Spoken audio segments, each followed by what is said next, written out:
Assalamualaikum warahmatullahi wabarakatuh. Perkenalkan, nama saya Abdul Muthalib dari program studi hukum pidana Islam kelas 3C. NIM saya 222 13 11 26 dari Fakultas Syariah Universitas Islam Negeri Raden Mas Said Surakarta. Saya di sini akan menjelaskan tentang tafsir akidah akhlak yang dijelaskan dalam Quran surat Al-Mumtahanah surat ke-60 ayat 8 sampai 9, Al-An'am surat ke-6 ayat 82, Al-Hajj surat ke-23 ayat ke-37, kemudian yang terakhir Quran surat An-Nisa surat ke-4 ayat 137 sampai 138. Yang pertama, Quran surat Al-Mumtahanah ayat ke-8 yang berbunyi A'udzu billahi minasyaitonir rajim. Bismillahirrahmanirrahim. La yanhaakumullahu 'anil ladzina lam yuqatilukum fid dini wa lam yukhrijukum min diyarikum an tabarruhum wa tuqsitu ilaihim. Innallaha yuhibbul muqsitin. Yang artinya Allah tidak melarang kamu berbuat baik dan berlaku adil terhadap orang-orang yang tidak memerangimu dalam urusan agama dan tidak mengusir kamu dari kampung halamanmu. Sesungguhnya Allah mencintai orang-orang yang berlaku adil. Jadi dalam tafsir ini menjelaskan, jika kita berbuat baik dengan tetangga sesama Islam, maka dengan tetangga yang bukan Islam hendaklah kita berbuat baik juga. Tentunya jika kita kepada tetangga sesama Islam mengantarkan makanan yang enak, maka hendaklah kita adil, yaitu antari pula makanan yang enak tadi kepada yang berbeda agama. Jadi ketika kita berbuat baik itu tidak memandang entah itu dari agama Islam atau dari agama non-Islam, kita harus adil. Kemudian renungan dari surat ini, sebaik-baiknya manusia harus berlaku adil. Artinya saling tolong menolong sesama manusia, baik itu umat muslim atau umat non-muslim, dimanapun kita berada, dengan harapan mendapatkan keridhaan dari Allah Subhanahu wa Ta'ala, baik itu di jalan atau di rumah atau di forum-forum manapun, kita itu harus berbuat baik dan adil kepada sesama umat muslim. Kemudian yang kedua, ayat penjelasan dari Quran surat Al-Mumtahanah ayat 9 yang berbunyi Bismillahirrahmanirrahim. Innama yanhaakumullahu 'anil ladzina qatalukum fid dini wa akhrajukum min diyarikum wa taharu 'ala ikhrajikum an tawallawhum wa man yatawallahum fa ulaika humud dhalimun.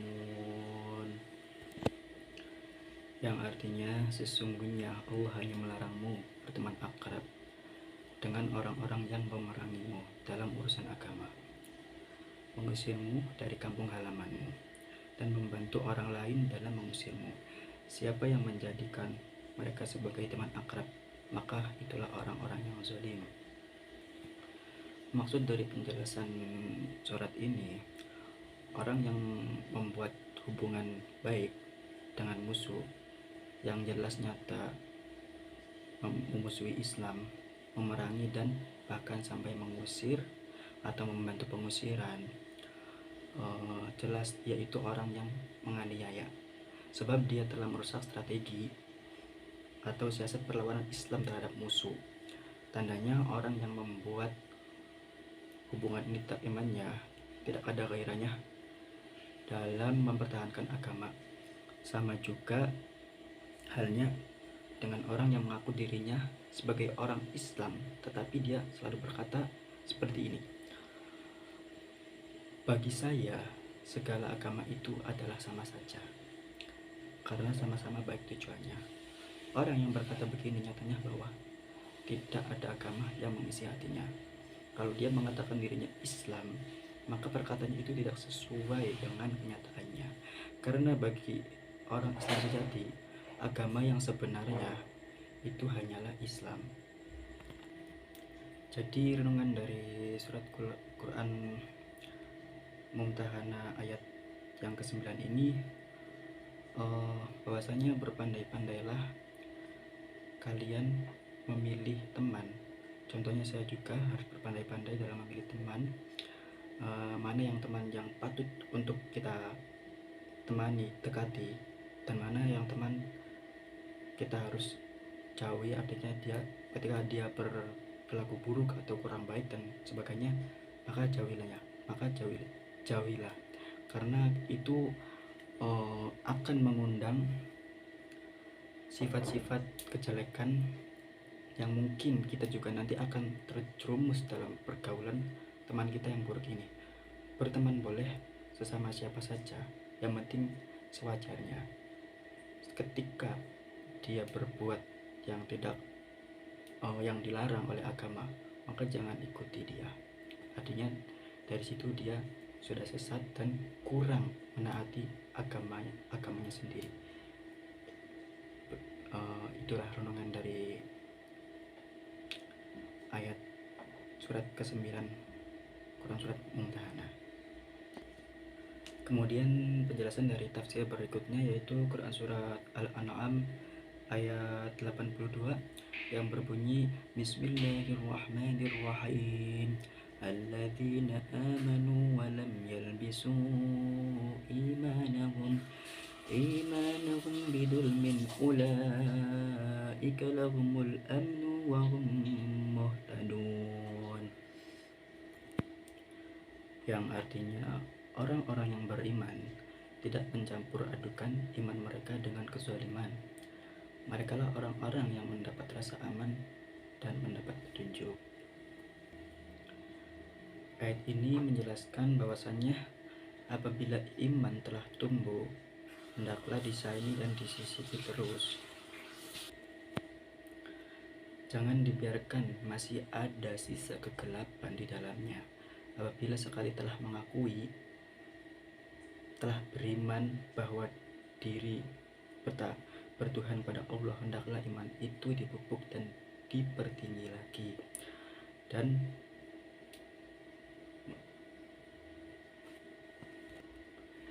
miraskan jiwa kepada martabat yang lebih tinggi, sehingga cahaya itu bukan semata-mata diambil dari matahari lagi, melainkan langsung pada Allah Subhanahu wa Ta'ala. Renungan dari surat ini yaitu, jadi apabila kita beriman, hendaklah disisipi terus. Jangan biarkan ada sisi kegelapan di hati kita. Artinya ketika kita sudah beriman, jangan sampai hal-hal yang bersifat-sifat negatif untuk merusak iman kita itu jangan sampai masuk. Dengan cara apa? Dengan cara kita menumbuhkan lagi rasa semangat kita untuk beriman, yaitu dengan sholat, bersedekah, dan lain sebagainya. Supaya apa? Supaya iman kita terus dikuatkan dari segala godaan-godaan yang akan menimpa kita. Kemudian yang ketiga yaitu tafsir Quran surat Al-Hajj ayat 37 yang berbunyi Bismillahirrahmanirrahim. Layyanallaha luhumuha wala dima'uha walakin yanaluhu taqwa minkum kadzalika sakhkharaha lakum litukabbirullaha ala ma hadakum wa basyiril muhsinin. yang artinya daging atau hewan kurban dan darahnya itu sekali-kali tidak akan sampai kepada Allah, tapi yang sampai kepadanya hanyalah ketakwaanmu. Demikianlah dia menundukkannya untukmu agar kamu mengakukan Allah atas petunjuk yang dia berikan kepadamu. Berilah kabar gembira kepada orang-orang yang muhsin. Ayat ini menjelaskan tentang bahwasanya dijelaskan kurban dalam Islam, dia bukanlah membakar daging kurban lalu asapnya naik ke langit sebagai prasangka orang-orang zaman dahulu, tetapi dipotong dan dagingnya dibagikan kepada yang miskin. Yang menyampaikannya kepada Tuhan ialah jika benar hatimu ketika membeli benar-benar karena Allah. Kemudian yang terakhir, tafsir surat ayat An-Nisa 137 sampai 138 yang berbunyi Bismillahirrahmanirrahim. Innalladzina amanu thumma kafaru thumma amanu thumma kafaru thumma azdadu kufran lam yakunillahu liyaghfira lahum wa la liyahdiyahum sabila, yang artinya sesungguhnya orang-orang yang beriman lalu kufur, kemudian beriman lagi, kemudian kufur lagi, selalu bertambah kekufurannya, Allah tidak akan mengampuninya dan tidak pula menunjukkan kepadanya jalan yang lurus. Ayat ini menjelaskan bahwasanya menceritakan tentang budi perangai setengah manusia yang dalam beragama hanya ingin diambil enaknya saja. Dia mau beriman ketika imannya, bahwasanya imannya menguntungkan kepadanya. Dia mau beriman kalau dia tidak kena cobaan. Maka kalau keuntungan tidak didapat atau percobaan tak kunjung datang juga, kadang-kadang bertimpah cobaan itu, dia pun kafir kembali. Nah, dari sini dapat kita simpulkan bahwa pengakuan iman saja belum cukup. Pengakuan iman yang telah ada hendaklah dipupuk lagi. Dengan cara seperti apa? Ya, kalau kita beriman atau pengakuan yang pertama itu kita dipupuk, terutama dengan mendekati Allah dengan amal dan ibadah. Iman pengakuan yang pertama bisa saja luntur kembali. Jadi renungan dari ayat ini, ketika kita beriman, ya teruslah beriman, meskipun soal misalkan kita meminta apa yang diinginkan, kita meminta kepada Allah Subhanahu wa taala tapi tak kunjung juga dikabulkan, janganlah engkau berputus asa. Tetaplah melakukan ibadah, sodako dan lain sebagainya. Jangan berputus asa seperti yang dijelaskan dalam surat tersebut.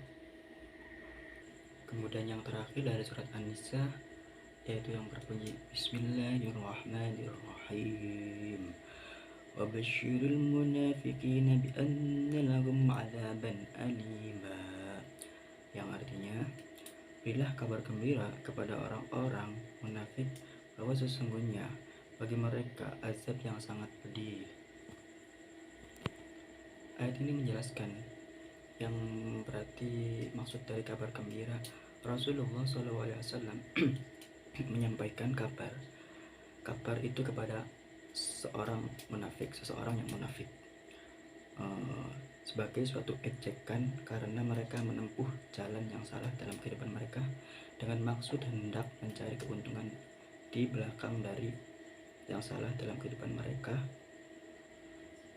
ke jalan yang benar, padahal siksaan yang pedihlah yang pasti akan mereka hadapi.